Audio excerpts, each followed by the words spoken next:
जय रोहिदास, जय भीम. आपल्या सर्वांना माहिती आहे की केंद्र सरकारने उपवर्गीकरण जे आरक्षण आहे त्या आरक्षणामध्ये उपवर्गीकरणाचं घाट घातलेलं आहे. त्यांचा एकच उद्देश आहे की या अनुसूचित जातीमध्ये आपल्याला सर्वांना एकच आरक्षण होतं, तिथे कुठेही उपवर्गीकरण नव्हतं आणि त्याचा लाभ आपल्या अनुसूचित जातीतील सर्व समाज घटकांना मिळत होता.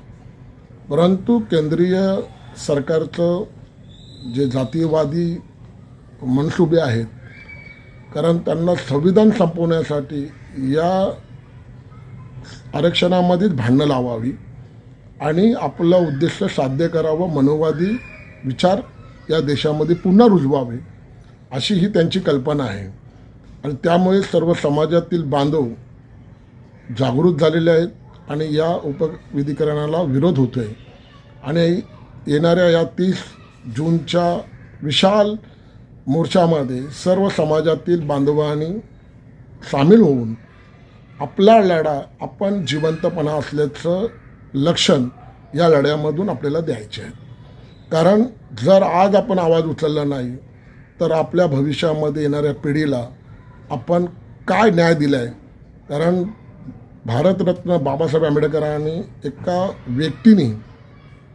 व्यक्तीने आपल्या संपूर्ण अनुसूचित जातीच्या समाजाला न्याय दिला. तिथे त्याने कुठेही अनेक समाजाला त्रास होईल किंवा त्यांचं कुठेतरी खच्चीकरण होईल असं कधीच त्यांनी उद्दिष्ट ठेवलं नाही. आणि 50% आरक्षण मग ओबीसी असू द्या, मराठा असू द्या, ब्राह्मण असू द्या, सर्वांना त्यांच्या हिशोबाने आरक्षण दिलेलं आहे. परंतु आता हे केंद्रीय सरकार आपल्या अनुसूचित जातीमध्ये मग त्या जातीमध्येही त्याचं उपवर्गीकरण करण्याचं काम चालू केलेलं आहे.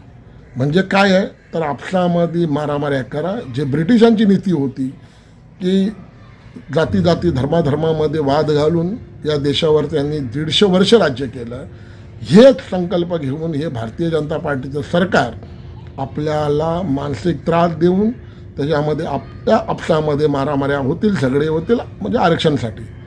ते न होण्यासाठी आपण सर्वांनी जिद्दीने एकत्र येऊन आणि आपल्या पुढच्या पिढीला न्याय देण्यासाठी 30 तारखेच्या होणाऱ्या भव्य मोर्चामध्ये आपण सर्वांनी आपल्या घरातील मुलं, बाळं, बायको आपण सर्व एकत्र जर आलो, कुटुंब पहिला त्या रस्त्यावर उतरलं तर पुरा समाज उतरेल.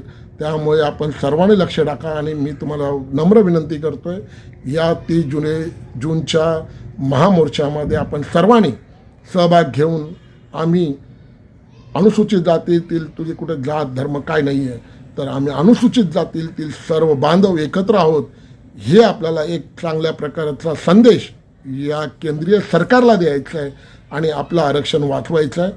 जय हिंद, जय भीम, जय रोहिदास.